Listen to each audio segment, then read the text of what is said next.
Got a dangerous look about Easy you. living? Hope This you ain't here ain't. for me. Here's the story of a dude named Kuma. He's living in an apocalyptic zone. He has If you ain't been up to see Grey settlers Garden, you should that go. might be The whole sent. place is run by robots. And this is survival settlements. Kuma log. There are times when I wake up and I'm restless, and I think to myself, I need to go see the sacred cow. I need to speak with Gertrude and hear her excellent advice. Gertrude is always the head on my right, the one on the left, if you are Gertrude. Henry, that's the other head. He doesn't speak much, but when he does, it's usually pretty wise as well. Gertrude told me something I didn't understand, something I'm now beginning to recognize. The world I live in, it isn't what I think it is. I pondered this as I looked at the school equipment that is somehow indestructible. There is no way to turn this to scrap, and there are no children here. What we really need is the steel this could provide to the settlement. And I wonder, why are so many things still relatively new? Maybe this hasn't been 200 years? Or has it? Has it truly been 200 years? When I look at these homes and I look at the foliage, I wonder, how is it that this place isn't overgrown? How is it that the landscape isn't green? I stare at the stars and I wonder.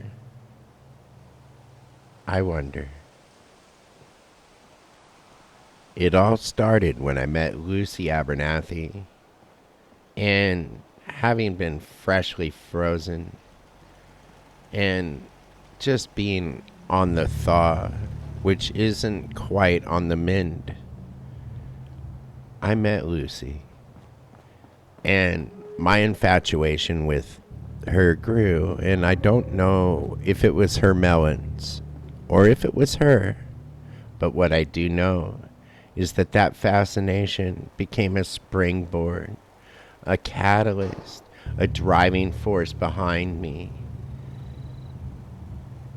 The Dark Tower.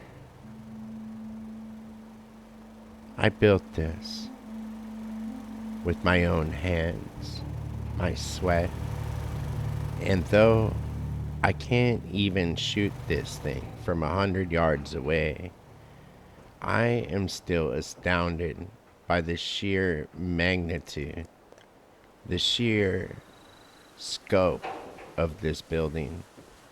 And though it is dimly lit, the monument, it's here. It has risen to a new height where it can look upon the homestead that we've created. This is Jet City, baby. And although I am my best customer, that is unimportant. And it relatively will remain the same throughout this entire playthrough, because I love Jet so much that you should just call me Benny. Except my name is Kuma, and Benny and the Jets is a copyrighted song by a dude that does not exist in my timeline. And is bizarre as well. But as you look upon the settlement from such a height, and you can see throughout the Commonwealth. You can begin to recognize the threats. There were bloatflies not far away, real close to our settlement, and you have to watch bloatflies because they can lay eggs. Most people say they lay them inside dead people, but I don't want to take the chance because if you ask me, Chuck looks like he's dead inside. And anybody who is so rotten inside might be host to festering maggots laying there by a bloatfly. So we must be careful. We must be vigilant. We must be high on jet because if we are not, our mind will race and we will begin to believe that the only way out is forward. But is it forward at all? As I rest in my bed, I realize that I'm saving my progress. And this concerns me. This concerns me to no end. And the way that I realize things, the way they come in fragments, and how disjointed my plans really seem. This, too, concerns me. Is this survival mode really that good for Fallout 4? Perhaps its restrictions only make things harder on a player and less enjoyable, therefore.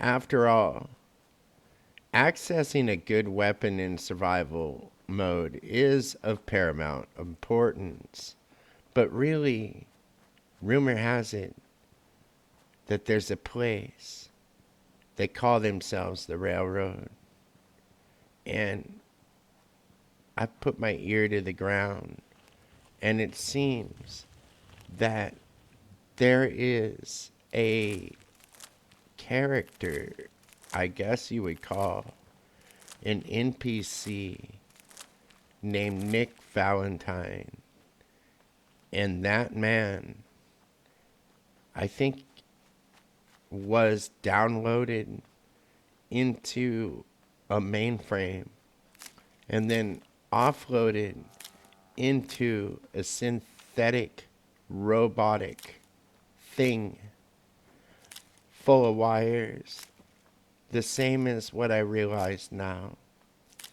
Lucy Miss Abernathy. is probably a Here synth. to collect the caps for the melons you gathered? I have Here you go. no Thanks. interest Thanks for in your following help. their quest. I have no interest in doing anything for the Abernathys. Why are they so conveniently safe? Why aren't they ravaged by nearby raiders in the woods? And even closer still sometimes. And why are they so calm and nonchalant? First off, if this has been 200 years, somebody, somewhere, and I'm looking at you, God, might have messed up with the ecosystem because everything should have grown back. There's an alternate timeline where a meltdown of a nuclear plant occurred. The place was called Chernobyl. And I heard that although things are mutated, they aren't 10 times their size, and they aren't so threatening. And there is nothing like those rat moles who come up through the ground and bite at you. Those things are not real. They are a figment of this timeline, the one I find myself in. And I wonder, even as I flip a menu into my Pip-Boy and magically plant plants into the ground for the upcoming settlers that will be sent here to farm the land And hopefully they will self-assign as they approach this place, because it is time for me to begin questing. I've put it off for so long, and the truth is, I'm only level 10. I'm pitiful and weak. This false sense of security is some kind of platitude given us by lazy game developers who, even though they imagine a world in which the settlers could populate and build, they imagine for them such a hollow existence that it is almost like they'd been watching The View. And it's pretty crazy, really, when you think about how razor grain can't integrate itself in the ground when you plant it. But that's enough raving and enough freaking out. We'll leave Osborne to guard this settlement, and Vincent, vigilant Vincent, he guards the tower. Oh, but the Kuma Tower seems so insignificant now. But as my power grows, and as I stretch my hold over the waste of the land, the underdevelopment done to us by game developers who assumed the world would be brown and crusty 200 years after weak bombs fell. Because if you watch video game theories, you will see that the bombs that fell, they aren't as powerful as our parallel universe's bombs are. And so therefore, this place should not be brown and crusty. It should actually be teeming with life and overgrown, and you shouldn't be able to see a threat coming. Nor would all of these buildings be left unpopulated. Let's get real. If they are actually in this condition, why would no one live in them?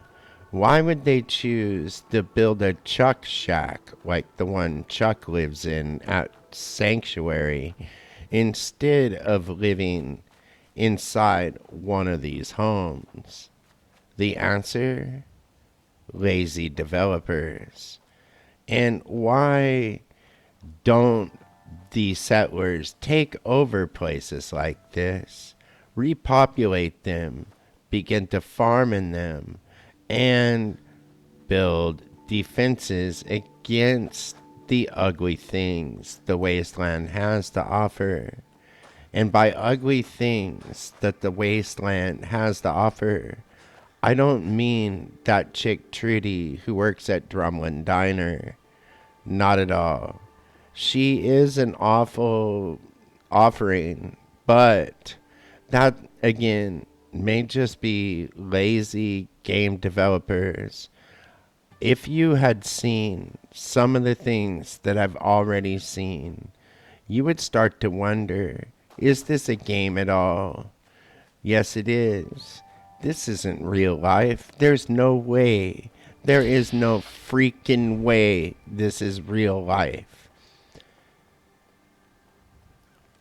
Again, thank you, Oxhorn, for letting me know these things are spying on me.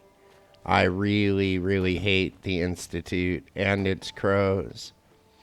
And as much as I would like to be able to throw synth grenades at everything, I am going to have no choice but to probably seek out the railroad. Now, the truth is that Vincent Valentine can probably connect me with those cats. And it's probably a good idea to circumvent all of the ugliness that is Preston Garvey. Now, this dude, he looks like a burly guy.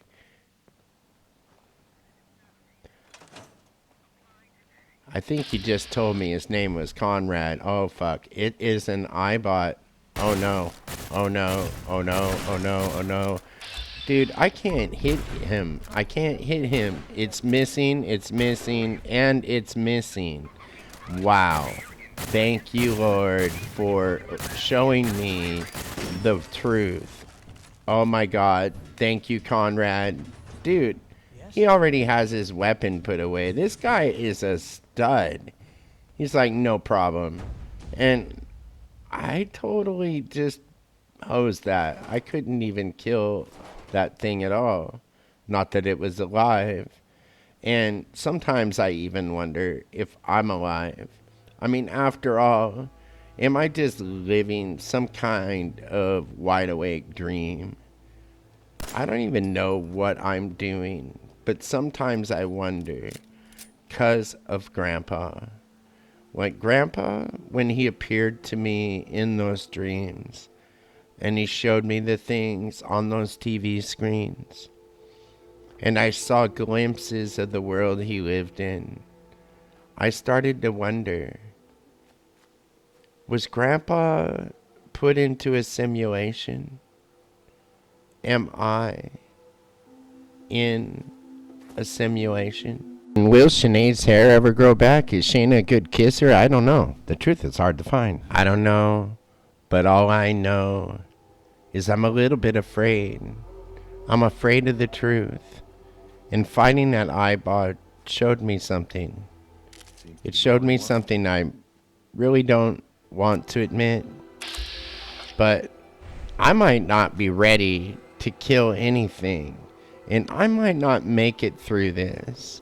Like, survival mode is pretty brutal and pretty hard. And I have no ammunition and not very good weapons.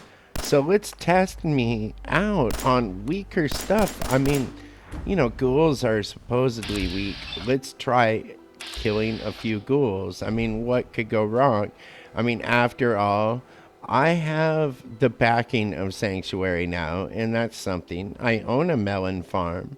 I realized Lucy is a lie. What more can a guy go through? I mean, my wife is dead, and her corpse is still frozen in a cryotube. I mean, that is freaking ridiculous. And now, this thing is dodging every bullet like... Oh my god, it can just dodge bullets? Holy shit, and I couldn't even hit it anyway. Oh my god, oh my god, oh my god. I am backing up, firing, backing up. They call this gameplay. I am backing up and firing. Oh my god, I got two of them, Oh sheesh, oh god, oh no.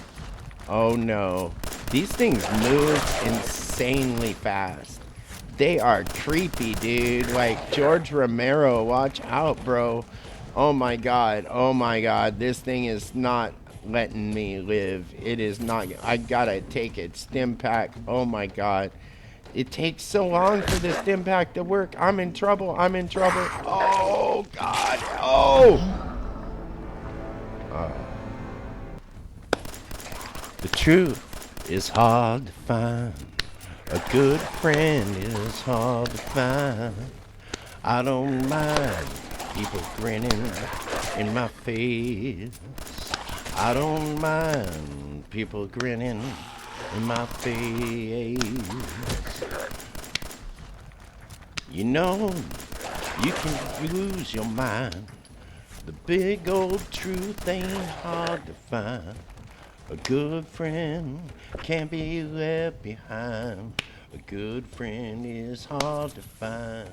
I don't mind people grinning in my face. I don't mind you grinning in my